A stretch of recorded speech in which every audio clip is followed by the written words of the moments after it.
को भोजन कराते हैं, दान भगवान शंकर का रुद्राभिषेक करते हैं और शंकर जी से ही विनय करते हैं, महाराज हमारे परिवार पर कल्याण करना, हमारे परिवार पर कोई आपत्ति ना आ जाए। दान और भगवान शिव का मान, ये दो चीजें आदमी को बड़ी बड़ी मुसीबतों से दूर कर देती हैं। मैं आपको दान की बात बताऊं। एक बहुत ही गरीब किसान था, खेती बाड़ी से रोटी चलाता था, कथा भागवत सुनता था, संतों का साथ करता था। उसके दरवाजे जो भी मांगने आ जाता था कभी खाली हाथ नहीं जाता था। गांव में यह चर्चा थी, जो चीज कहीं ना मिले वहां चले जाओ मिल जाएगी। तो लोगों ने धीरे धीरे इस कर्म के कारण उसका नाम रख दिया पुण्यलाल। लेकिन क्या नाम रखा? भगवान अपने भक्त की परीक्षा लेते हैं, भगवान अपने भक्त को बहुत कसते हैं, खींचते हैं। तो घर में कभी कभी एक लंघन, दो लंघन, दो चार लंघन हो जाए तो उस पुण्यलाल की औरत ने जीवन में बड़ा पुण्य किया है, बड़ा दान किया है, तुम्हारा लोग गांव वाले पुण्यलाल नाम रख दिया है और चार लंघन हो जाते हैं, तुम्हें कोई फिक्र नहीं होती है, आखिर कैसे क्या बनेगा। तो ऐसा करो, हमारे जो कहते ना हो, तुम एक अपने इलाका में नए नए राजा भाई हैं तो वो सबके पुण्य खरीदते हैं, तो आप भी अपनी थोड़ी पुण्य बेच ले, दल दूर हो जाए। उसने कहा पुण्य ऐसी चीज है जो बेचने वाली नहीं होती, सब कुछ मिल जाता है, लेकिन गई हुई पुण्य कभी वापस नहीं आती पुण्य क्षीण होने के बाद। खैर बहुत कहने पर पुण्यलाल चले वो साहूकार के दरवाजे जो पुण्य लेता था। औरत ने चलते समय 4 रोटियां बना कर दी थी।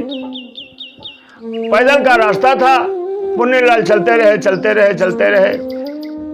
छोटी सी नदी पड़ी, वहां पर हाथ पैर धोया, रोटियां खोली, खाने जा रहे थे, कुत्ता आ गया, कुतिया आ गई, बहुत पूंछ हलावे, बहुत पूंछ टनटनावे, क्योंकि वो दिखा रही थी हम बहुत भूखे हैं, हमारे प्राण जा रहे हैं। तो पुण्यलाल ने 1 दिया, फिर 2 दिया, फिर खाने चले, फिर पूंछ की आवाज करते, कुत्ते आवाज भी करते। हुआ यह कि पुण्यलाल को 1 टुकड़ा भी खाने को नहीं मिला और 4 रोटी वो कुत्ती खा गई। उन्होंने 2 अंजरा पानी पी लिया और चले गए साहूकार के यहाँ। साहूकार ने कहा हाँ भाई क्या बात?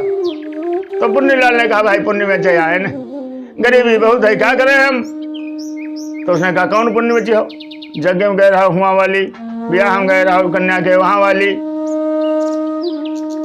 हमारे जो बात ना हो आज आजू वाली। तो पुराने स्टॉक रखा हुआ छोड़ो 1 दिन। तो पुण्यलाल ने कहा आप जैसा समझो। तो साहूकार ने कहा आप आधे वाली रखो, बाकी पुराना अपना स्टॉक रखो, आज का पुण्य आपने किया। तो उन्होंने बताया रास्ते में ऐसी घटना घटित हुई, ऐसा हुआ।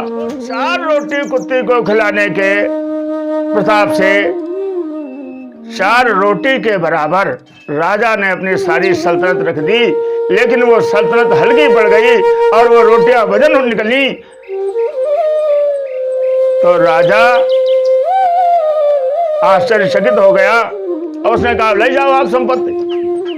तो पुण्यलाल ने कहा कि एक राजा का धन दौलत फेल हो रहा है, तो अब हम ये बेचेंगे नहीं, अब हम ये नहीं बेचेंगे, हमारी भैया रोटी वाली पुण्य वापस करो, हमें सोना चांदी नहीं चाहिए। और चल दिया पुण्यलाल घर को।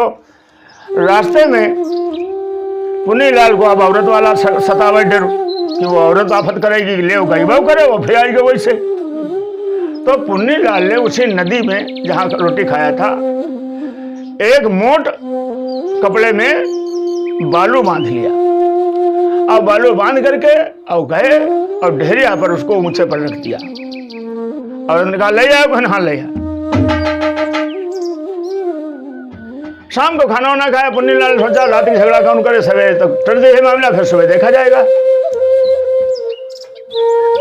रात कट गई, सुबह औरत जब उठी तो बहार न झार न कुछ। औरत ने पहले ढेरिया पर नजर डांट दिया कि काल आए हैं पुण्य, देखी सोना चांदी हीरा जवाहरात रुपया पैसा क्या। औरत ने उसको खोला तो उस मोट में, उस गठरी में हीरा जवाहरात पन्ना पुखराज खोला कर उठो उठो उठो उठो उठो। तो कैसे तुम मूल पर कैसे लादे? तो बहुत वजन हुई है। वो तो जानते थे कि हम बालू बांध कर लाए। तो आप समझ लें उन पुन्नीलाल का 7 पुस्त के लिए दलित दूर हो गया। तो जो दान करता है उसका मान सदा बढ़ता है। आज भरत अपने अनिष्ट को दूर करने के लिए ब्राह्मणों को भोजन कराते हैं, दान देते हैं, रुद्राभिषेक करते हैं। इस प्रकार भगवान शिव पार्वती से कहते हैं, देवी यही विधि सोचत और भरत मन धावन पहुंचे आए। और गुरुवर शासन समन सुनी भैया चले गणेश मना।